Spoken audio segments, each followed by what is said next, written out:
Buenas noches con todos. Disculpen, he tenido algunos problemas técnicos con respecto a la tableta. Agradezco bastante la paciencia y vamos a empezar, ¿de acuerdo? Voy a estar atenta a sus comentarios y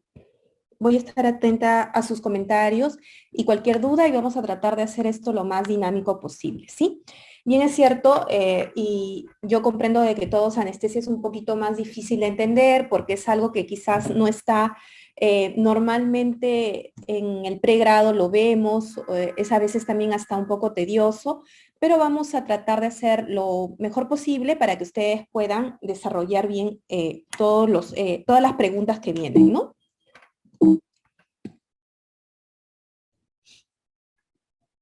Muy bien. Yo soy la doctora Díaz, trabajo en el Hospital Revaliati, soy médico anestesiólogo, también sí, he sido formada en la residencia en ese hospital. Entonces, vamos a continuar, ¿sí? Eh, vamos a ver un sinfín de preguntas importantes para que básicamente podamos desarrollarla, ¿no? Y en esta vamos a tratar o procurar repasar puntos muy importantes o muy detallados. En la primera pregunta que vamos a tener es, ¿cuál de las siguientes, perdón, disculpe, cuál de las siguientes entidades es una contraindicación absoluta para el uso del tiopental? Esto va a requerir saber qué es el tiopental. El tiopental viene a ser, doctores, un grupo de medicamentos que nosotros usamos en anestesia, que conocemos como hipnóticos endovenosos. Y estos se van a usar para la inducción anestésica y para el mantenimiento. El tiopental es un medicamento antiguo. Actualmente el uso es mucho menor, ya tenemos otros productos con otras características mejores. Sin embargo, siempre vienen las preguntas de anestesia tiopental, entonces lo vamos a recordar. El tiopental es un barbitúrico. Barbitúrico quiere decir es un anticonvulsivante. ¿Por qué lo usamos? ¿Por qué es la importancia de usarlo? Porque perdón, lo usamos porque este barbitúrico va a trabajar o potencia la acción del GABA. Permite la sedación y la amnesia, que es algo que nosotros buscamos en una anestesia, y estas características son las características en general que tienen todos los hipnóticos endovenosos, ¿sí? Entonces, todos los hipnóticos endovenosos van a tener estas características, ¿de acuerdo?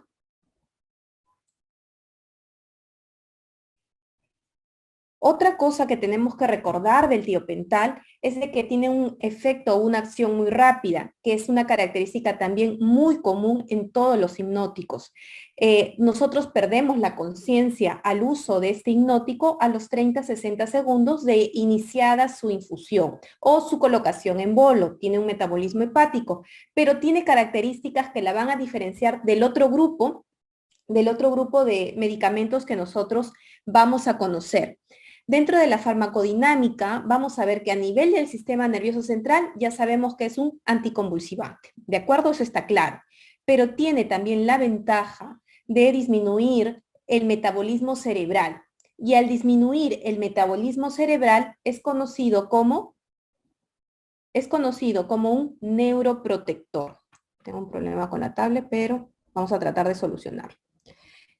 Es conocido como un neuroprotector. ¿De acuerdo? Al ser conocido como un neuroprotector, quiere decir que es un medicamento utilizado para todas las cirugías que van a involucrar o que necesitamos nosotros tener como objetivo la protección neurológica. Con esto, nosotros vamos a tener o debemos reconocer cuáles son los medicamentos que tienen estas características. Es el tiopental, que tiene varios estudios porque es un medicamento viejo, es un medicamento que tiene más de 50 años en el mercado. Y tenemos el propofol, que es un medicamento recientemente nuevo o común que ingresó a finales de los 80 o inicios de los 90. Adicionalmente, este medicamento también tiene otras características, el de ser anticonvulsivante porque es un barbitúrico y segundo, tiene una característica de que es un antianalgésico. ¿Qué quiere decir? Que disminuye el umbral del dolor. Entonces, obligatoriamente no podemos utilizar este medicamento solo, se tiene que utilizar junto con otros productos para la analgesia. ¿Sí? Entonces, el tiopental es un medicamento que nos va a ver muy bien para la neuroprotección, tiene características que podemos usar como las características anticonvulsivantes que son importantes. Pero tenemos que tener en cuenta detalles que van a ser necesarios para también el uso correcto del medicamento. Con respecto a la parte cardiovascular, pues va a producir reducción de la precarga, un poco de vasodilatación, hipotensión, deprime el centro respiratorio y acá tiene otra característica que también es importante y que lo va a diferenciar de los otros medicamentos. Este medicamento deprime el centro respiratorio, pero también es un medicamento que suele producir broncoespasmo. Entonces hay que tenerlo o evitar usar en pacientes que tengan esta tendencia de ser asmáticos o de una tendencia de ser muy reactivos de la parte bronquial. ¿De acuerdo? ¿Qué otras cosas tenemos con este medicamento? Sirve para la inducción anestésica, para el mantenimiento, para la sedación, como sirven otros medicamentos como el propofol. Pero este medicamento tiene una característica importante. Aparte de que es irritante, si se extravasa, puede producir necrosis en tejidos alrededor de donde se va a colocar el medicamento, puede producir o desencadenar las crisis de porfiria. En general, los anestésicos son potencialmente porfirogenéticos. ¿Qué quiere decir? Que podrían desencadenar crisis de porfiria. De toda la lista de medicamentos, hay medicamentos que los podemos usar con seguridad, otros con cierta cautela y otros que no se pueden usar. Y en esta lista está el tiopental, que es la respuesta a esta pregunta, y el etomidato. ¿De acuerdo? Entonces son los dos medicamentos que debemos evitar en las crisis o en los pacientes que tienen porfiria. ¿Sí? El resto de medicamentos está entre seguros o usarlos con precaución. Eso no quiere decir que no se pueda dar anestesia a pacientes con porfiria, sí se les puede dar, tenemos márgenes de seguridad importantes, pero son estos medicamentos a los cuales debemos evitar. Muy bien, según la Asociación Americana de Anestesiología ASA, el periodo de ayuno de leche materna en el preoperatorio recomendado para un lactante debe ser, los puedo escuchar y pueden participar si desean. Yo, para que no se aburran y sea más dinámico esta clase, ¿sí? Muy bien, con respecto a, acá tengo un problema con el cursor, pero vamos a tratar de superarlo para no tener mayor problema acá.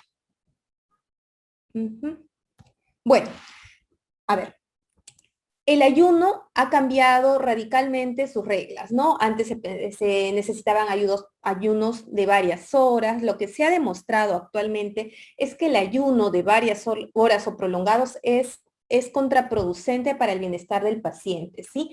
¿Qué buscamos o qué nos orienta el ayuno? El ayuno nos orienta a tener o disminuir los riesgos de estómago lleno o de reflujo gastroesofágico en pacientes que tengan, en las cuales el tránsito de los alimentos puede estar enlentecido o puede haber comida, y en el momento en que nosotros tenemos que abordar la vía aérea puede ser un peligro de aspiración. Entonces, por eso es importante el ayuno, o por eso es que siempre estamos pendientes de las comidas, qué comió, cuánto comió, qué tipo de comida recibió antes de la cirugía, ¿sí? Si bien es cierto, hay muchos memes con respecto a que después de tu mamá, el anestesiólogo es el único que pregunta si comiste o no comiste, pues es verdad, pero todo tiene una explicación. Ahora, lo que tenemos que tener claro son pautas muy generales e importantes.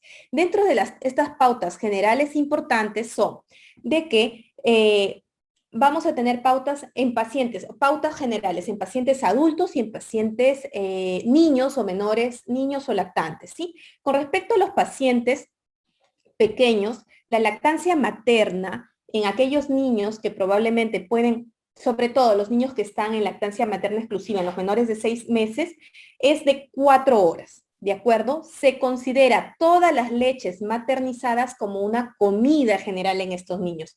Y al considerarse estas leches maternizadas una comida, el ayuno no puede ser de 4 horas, sino es un ayuno de 6 horas. Entonces no hay que confundirnos. Lactancia materna exclusiva son 4 horas y los ayunos que se puedan, y el uso o el consumo de leches maternizadas, leches de vaca, van a ser de 6 horas. Similar en el adulto, las comidas van a ser ayunos de 6 horas. Los líquidos claros van a ser ayunos de 2 horas, ¿de acuerdo? 2 horas. ¿Van a haber ciertas excepciones? Sí, es posible que hayan ciertas excepciones a la regla, sobre todo en pacientes obesos mórbidos, donde el tránsito intestinal puede estar más comprometido, sea más lento. Entonces, ahí podrían haber ciertas modificaciones, pero ya es una orientación muy individualizada del paciente, ¿sí? No es una orientación general. Entonces, para reglas generales, comidas, dietas normales van a ser 6 horas o leche maternizada o leches de vaca, no leches maternas, son 6 horas. Lactancia materna exclusiva va a ser de 4 horas y líquidos claros no es juguito de papaya, ¿de acuerdo? Líquidos claros son líquidos realmente claros, que no tengan densidad.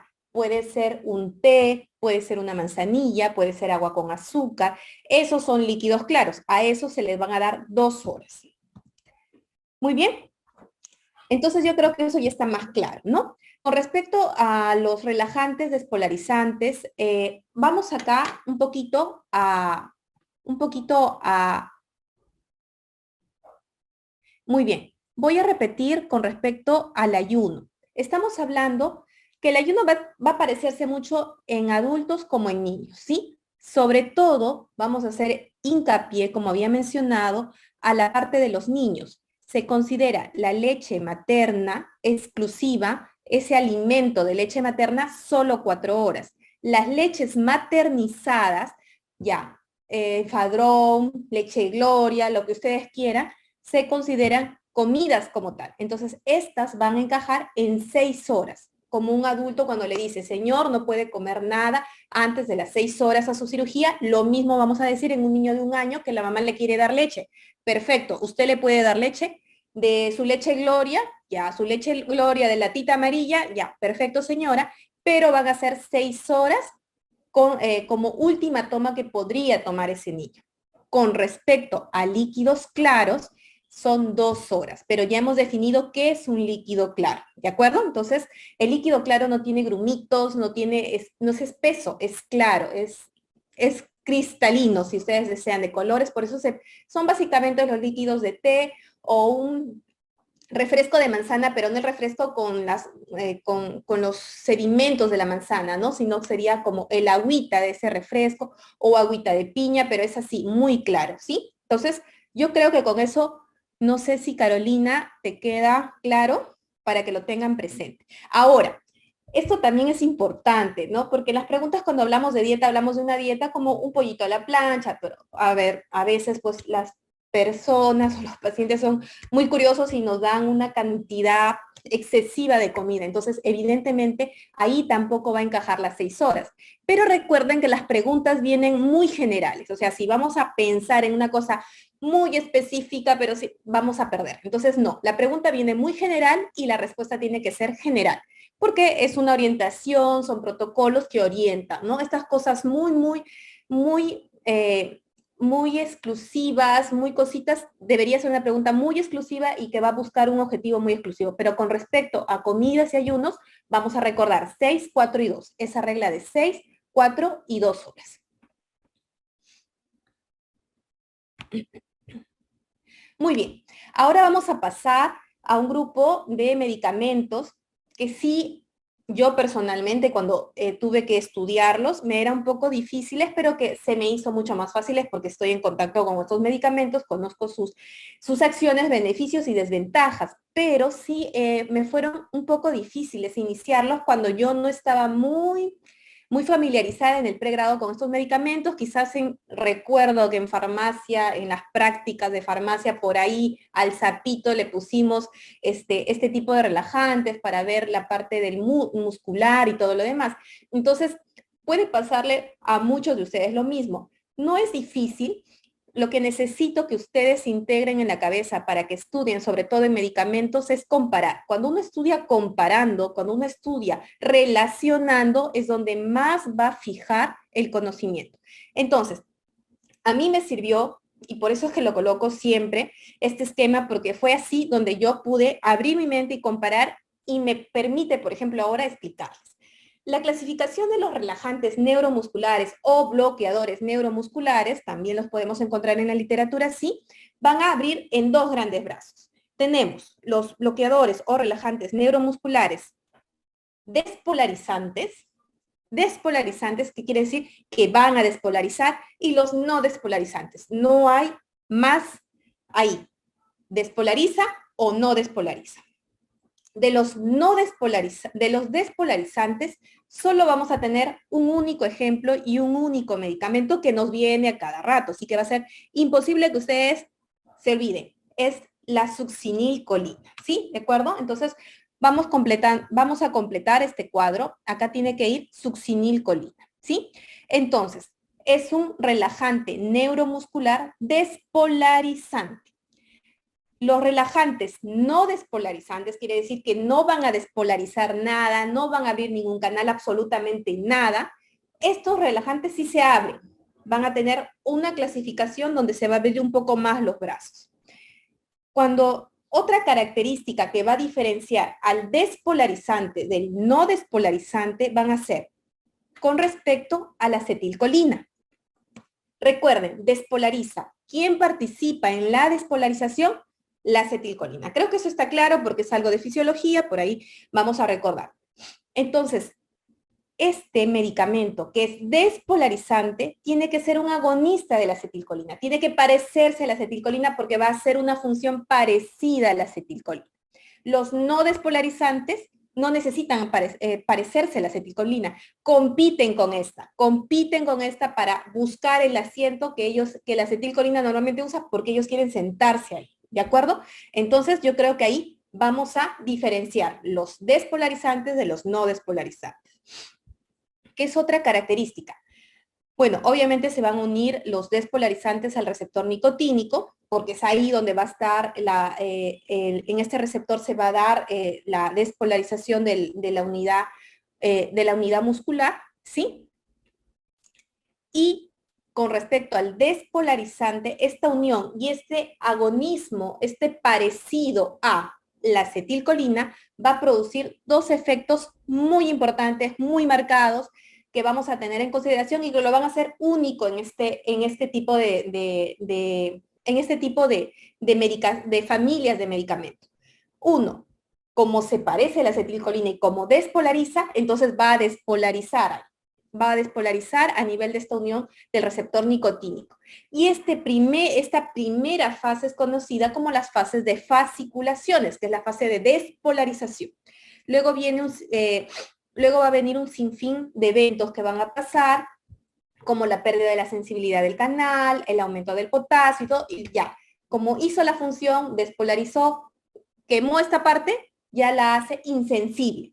Y ahí es donde viene la segunda etapa, que es la etapa de la parálisis flácida, que es la etapa donde nosotros vemos la relajación o el bloqueo neuromuscular. Pero primero, como se parece, hace algo parecido a la acetilcolina y luego recién produce la parálisis flácida. ¿De acuerdo? Entonces yo creo que ahí vamos a estar más claros. En cambio, los relajantes no despolarizantes que compiten por la acetilcolina, por la silla, entonces la acetilcolina se siente en esta silla y yo soy la acetilcolina y yo me siento acá y ejerzo la acción, ¿sí? Vamos adelante a ver otro gráfico donde vamos a explicar un poquito más en detalle eso, pero me viene la mancha de, no sé, una mancha de 10 amigos que son de este grupo no despolarizante, me empujan y me quitan mi asiento. Entonces, ellos compiten. Donde hay más, saco a donde hay menos, ¿de acuerdo? Entonces, esta competencia va a depender mucho de la cantidad de medicamento que hay en estas uniones o alrededor de estas uniones con la cantidad de acetilcolina. Entonces, este balance hace la acción de este grupo no despolarizante. Entonces, son antagonistas, yo me siento y no dejo que entre nada y no permito la despolarización, por ende, ¿qué va a aparecer? La parálisis flácida. ¿De acuerdo? Entonces yo creo que ahí lo tenemos claro. Estos medicamentos, los despolarizantes que ya teníamos claro, la parte de fasciculación y parálisis flácida, van a ser metabolizados por la pseudocolinesterasa, que es una enzima que está en el plasma y lo va a metabolizar, lo va a destruir, lo va a sacar. Y esto hace que estos medicamentos en promedio puedan tener un tiempo de vida de 5 a 10 minutos. Por ahí pueden encontrar 7 minutos, pero bueno, ese es el rango que se maneja. Cosa que no sucede con los no despolarizantes porque estos se van a metabolizar y excretar en el hígado y en el riñón. ¿De acuerdo? Entonces, estas son las cualidades que los van a hacer diferentes. Y con respecto a la clasificación, sí, porque se abren dos grandes brazos en los relajantes no despolarizantes, son los derivados de las bencil isoquinolinas y los derivados esteroides. ¿De acuerdo? Y acá dice, con respecto a los derivados esteroides, vamos a tener al rocuronio, becuronio, pancuronio, ¿sí? Fácil. Y es algo que ahora en pandemia, si es que han estado trabajando, si es que están familiarizados con eso, se ha usado bastante. Con respecto a las bencil isoquinolinas, vamos a tener al atracurio y al cisatracurio, ¿ya? Y estos van a ser metabolizados por la reacción de Hoffman, que es a una temperatura y pH, van a ser destruidos, ¿de acuerdo? Entonces es diferente a la succinilcolina, diferente a los derivados esteroides, que son del mismo grupo de familia, con las bencil isoquinolinas. ¿De acuerdo? Entonces yo creo que esta parte quedó clara. ¿Sí? Por favor me escriben y los voy a leer para ver que todo esté bien. Muy bien. Entonces vamos a continuar. Ahora, perdón, vamos a responder la pregunta, no la respondimos. Ahora dice, ¿cuál de los siguientes es un relajante despolarizante con eliminación plasmática?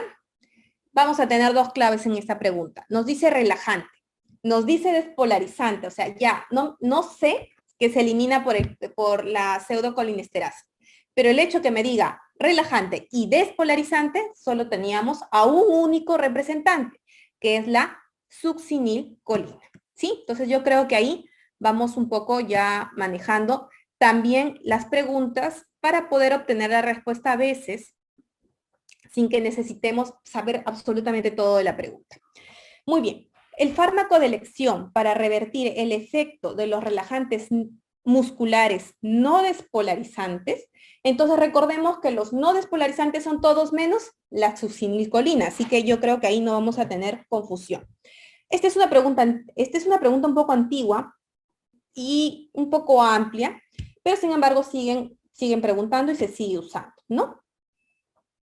Acá vamos a tener que comprender a qué yo le llamo fármaco de elección para revertir el efecto de relajante muscular, porque realmente no es un antídoto. Este fármaco va a actuar indirectamente e indirectamente va a permitir que el efecto de relajante neuromuscular no despolarizante cese. Ustedes pueden observar acá, apreciar el receptor nicotínico, ¿no? La acetilcolina se va a unir a las dos unidades alfa de este receptor nicotínico, que es como una flor, ¿no? Tiene alfa, beta, delta, epsilon o gamma, dependiendo si es embrionario o no embrionario. Bueno, esos son datitos nomás que no vienen al caso, pero son importantes. Se abre con una flor y la acetilcolina, para que ejerza su acción, necesita instalarse en esta y en esta silla. En las dos sillas tiene que estar sentada para que dos moléculas de acetilcolina para que yo pueda ejercer la acción. ¿Qué quiere decir? Aperturar el canal y producir la despolarización. Estábamos hablando que tenemos al grupo de los bloqueadores neuromusculares no despolarizantes y los bloqueadores neuromusculares despolarizantes, que están con la parte de verde.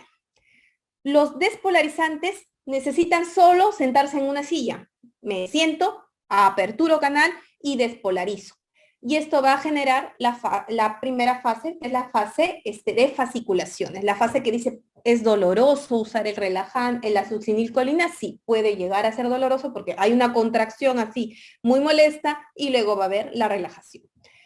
Para que llegue al fallo del potencial de acción y por ende al bloqueo o la parálisis flácida, vamos a tener estos tres eventos. Desensibiliza al receptor de nicotina, al receptor nicotínico de acetilcolina, inactiva los canales de sodio controlados por voltaje y produce un aumento de la permeabilidad del potasio en la membrana circulante y por ende genera el bloqueo. Es básicamente insistir en lo que ya habíamos hablado en la diapositiva anterior. Con respecto a los no despolarizantes que decimos que este compite con la acetilcolina, me siento en su lugar y anulo la transmisión y por ende no se genera la despolarización, no se genera la comunicación para que genere el movimiento, ¿sí? Y acá tenemos a los anticolinesterácicos y acá tenemos a la famosa neostigmina, que es la respuesta a la pregunta. Este anticolinesterácico va a inhibir la acetilcolinesterasa. A ver, ¿qué es acetilcolinesterasa? Es una enzima. ¿Qué es acetilcolinesterasa? Es una enzima que degrada la acetilcolina. ¿Sí? Eso está claro. Entonces, esta acetilcolinesterasa degrada la acetilcolina y ¿qué es lo que va a hacer este medicamento? Como inhibe la enzima que la degrada, pues el medicamento que produce el equilibrio de que ya no hay acetilcolina, que la enzima que produce que desaparezca o que reduzca los niveles de acetilcolina, como yo la estoy bloqueando, que genero indirectamente que la acetilcolina a nivel de los receptores nicotínicos esté aumentada, porque su inhibidor, su depredador está anulado. Yo le estoy colocando algo para que ésta no ejerza acción sobre ella. Y como compite, como acá estaba yo solita y vinieron 10 rocuronios ahí, 10 moléculas de rocuronio a empujarme, entonces como ya voy a llamar a mis amigas, ¿no? Entonces vienen mis amigas porque ya les abrieron la puerta, ¿no? Ya la enzima ha sido degradada, ha sido controlada y ahora sí podemos competir por el número de asientos que voy a necesitar para poco a poco este medicamento ya no ejerza acción, ¿sí? Entonces, así de sencillo. Aumenta la concentración de acetilcolina en la hendidura sináptica y desplaza a favor de la función normal mediada por la acetilcolina. Por ende, revierte el bloqueo por estos medicamentos. Es sencillo, no vamos a ahondar más porque hay más especificaciones, más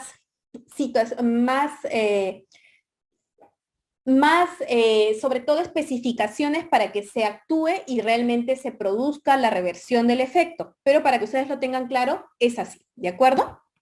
¿Alguna pregunta hasta el momento? Los leo, chicos, por favor, para poder avanzar. Muy bien, esta también es una pregunta que viene bastante y vamos a también un poquito a tomarnos unos minutos más sobre estas preguntas. La clasificación ASA es la clasificación del estado clínico del paciente. Esta clasificación ASA es sumamente antigua, sumamente vieja, pero ya en el 2017, si no me equivoco, 2015-2017 se hizo una revisión de esta clasificación, entonces hay que procurar revisar estas últimas porque se supone que estas últimas son las que deberían venir las preguntas.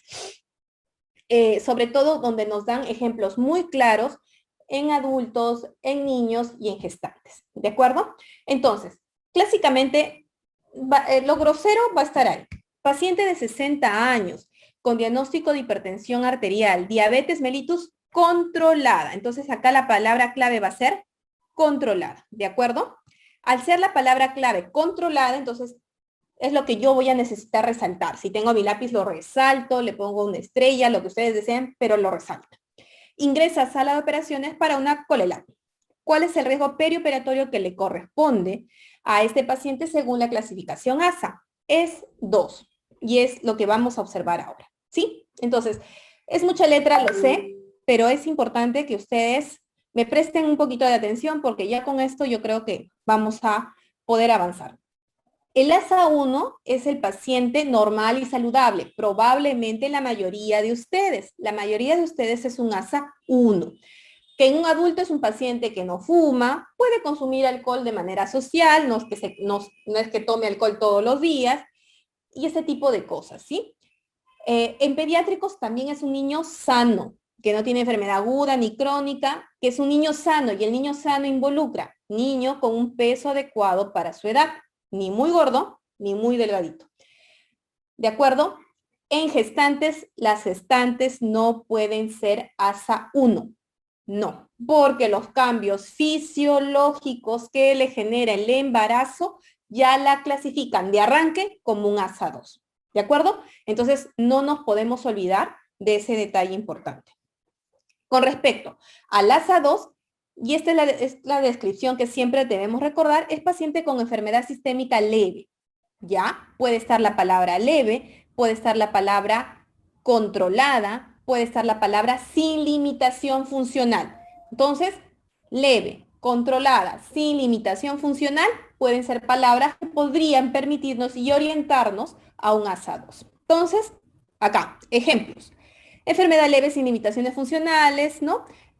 Puede ser un fumador actual, pero que no tenga alguna limitación importante por el cigarro, bebedor alcohólico, social, embarazo, acá sí va el embarazo de arranque, obeso, pero no el obeso mórbido, el diabético y el hipertenso con enfermedad controlada o enfermedad pulmonar leve. ¿De acuerdo? Entonces, controlado. Acá la palabra es control, leve, sin limitación. Con respecto a las gestantes, pues básicamente son las gestantes, como podemos apreciar acá, son las gestantes con un embarazo normal, pueden ser gestantes con hipertensión inducida por el embarazo, controladas, preeclámpticas controladas, podrían, controladas, caracterizarse acá. Que no tengan características de severidad, no tengan alguna limitación funcional, algo que no esté yendo bien, podrían encajar acá. Con respecto a los niños, sí vamos a prestar un poco más de atención porque sí hay características en los variotintos niños, porque los niños, un niño de 3 meses no es igual que un niño recién nacido, no es igual que un niño prematuro, no es igual que un niño de 2 meses, no es igual que un niño de 8 años, no es igual que un niño de 15 años. O sea, entonces acá sí podríamos tener datitos importantes que leer. No he visto preguntas con respecto a ASAs en niños, pero bueno, ya que tenemos la información, lo vamos a leer para tenerlo claro. El paciente pediátrico con enfermedad congénita,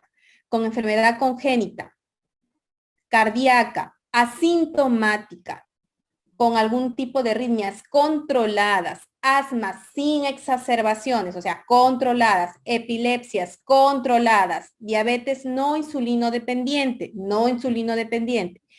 con un IMC anormal para la edad, sí, pero que no llega a obesidad o desnutrición severa, con apnea obstructiva del sueño leve moderada, estados oncológicos en remisión, que el niño ya está controlándose, autismos leves o con leves limitaciones, se consideran ASAs 2. ASA 3. A ver, ¿cuál es la palabra clave en la ASA 3? Paciente con enfermedad sistémica severa, algunos le ponen moderada severa, limitación funcional, no controlada. Entonces, eso también puede ser una descripción general para que nosotros podamos categorizar al paciente, ¿no? Entonces, acá vamos a tener que va a haber limitación funcional, sustancial en el adulto, una más enfermedades moderadas a severas, pobre control de la diabetes, de la hipertensión, del EPOC, obesidad mórbida, encaja de cajón en ASA 3, una obesidad mórbida no es un ASA 2, no es un simplemente gordito, las hepatitis activas, el alcoholismo, la reducción moderada de la fracción de eyección, reducción moderada de fracción de eyección, acá ya nos dan unos datos más específicos, porque por ahí he leído algunas preguntas un poquito más específicas, ¿no? La enfermedad renal crónica terminal, en diálisis regular, o sea, el paciente tiene diálisis regular, un paciente con infarto, un TIA o un ACV, o una enfermedad coronaria con una antigüedad de más de 3 meses, ¿no? Es un paciente que ya pasó esta parte aguda, podría considerarse un ASA 3. Con respecto a las gestantes, van a ser las preeclampsias con características de severidad. Una paciente con preeclampsias con características de severidad, ya sea porque tiene las analíticas alteradas, ya tiene sintomatología alterada, entonces todo ello ya encaja en una paciente un ASA 3. La diabetes gestacional con complicaciones también es un ASA 3. Enfermedades trombofílicas que requieren un grado de anticoagulación, de frente son ASA 3. Con respecto a los niños, vamos a tener ya características un poquito también más peculiares. Anormalidades cardíacas congénitas, que están estables pero no corregidas, porque estas tienen que ser corregidas ya sea por procedimiento o una cirugía. Asma, pero que tiene exacerbaciones, es un ASA 3. diabetes insulinodependientes, obesidad mórbida, malnutrición, pacientes también con apnias obstructivas del sueño, estados oncológicos no en remisión, sino presentes, falla renal, distrofia muscular, fibrosis quística, paciente trasplantado. Es un ASA3, malformaciones de médula, cerebro, hidrocefalias sintomáticas, el prematuro, todos los prematuros de arranque, así como las gestantes de arranque son ASA2, los prematuros son ASA3 de arranque. Sí, no hay que pensar. Lactante de menos de 6 semanas, estamos hablando de niños de menos de 1 mes y medio, también son ASA3, ¿de acuerdo? Y enfermedades metabólicas que pueden tener ciertos pacientes, ¿no? Muy bien. Perdón. Muy bien. Con respecto al ASA4, y eso también se va haciendo más fácil, porque el ASA4 es paciente con enfermedad sistémica que amenaza constantemente su vida. Una amenaza constantemente de su vida, pues estamos hablando de una amenaza de 24 horas. Y estos son pacientes que han tenido el infarto, que han tenido el ACV, que han tenido la enfermedad coronaria en menos de 3 meses, que han tenido una isquemia cardíaca en marcha, una disfunción valvular severa, pacientes con reducción de la fracción de eyección importante, pacientes en shock, en sepsis, CID, AQUIS, que son la insuficiencia renal aguda, enfermedad renal terminal, crónica, sin diálisis regular. Ellos se categorizan como pacientes ASA4. Con respecto a las gestantes, ya estamos hablando con preeclampsias severas, con complicaciones tipo GEL, eventos adversos de cardiomiopatía, perioperatorios, fracciones de pacientes cardiópatas. Embarazadas van a ASA4, ¿sí? Luego tenemos, con respecto a los niños, pacientes con anormalidad cardíaca congénita sintomática, o sea, no es acá en el ASA4 ya es sintomática. Probablemente esos pacientes que tienen cardiopatías de tipo de cambios de CHAM, ¿no? Son pacientes cianóticos. Falla cardíaca congestiva, secuela activa de prematuridad, retinoplastías, encefalopatías también van a ser importantes. Sepsis, CID, vamos a ver que niñitos que tengan desfibrilador implantable automático, ventilador dependiente, endocrinopatías, trauma severo, distrés respiratorio severo, estado oncológico avanzado, calzan en estadios ASA4, ¿no? Que sí tenemos este tipo de pacientes que van al hospital, niños con estados oncológicos avanzados, que van a ir al hospital para tratamientos paliativos, a veces quimios paliativas, procedimientos paliativos, entonces estos se encajan en ASA4. Y el ASA5, que también he visto preguntas por ahí, es un paciente moribundo. El paciente moribundo que no hay expectativa de vida sin la cirugía. O sea, este paciente va a entrar, probablemente son los pacientes que vienen de shock trauma, ¿no? Muy claro, rotura de aneurisma, donde ustedes quieran, abdominal, torácico, de cabeza, donde quieran. Trauma masivo, efectos de masa, isquemia intestinal, las trombosis mesentéricas,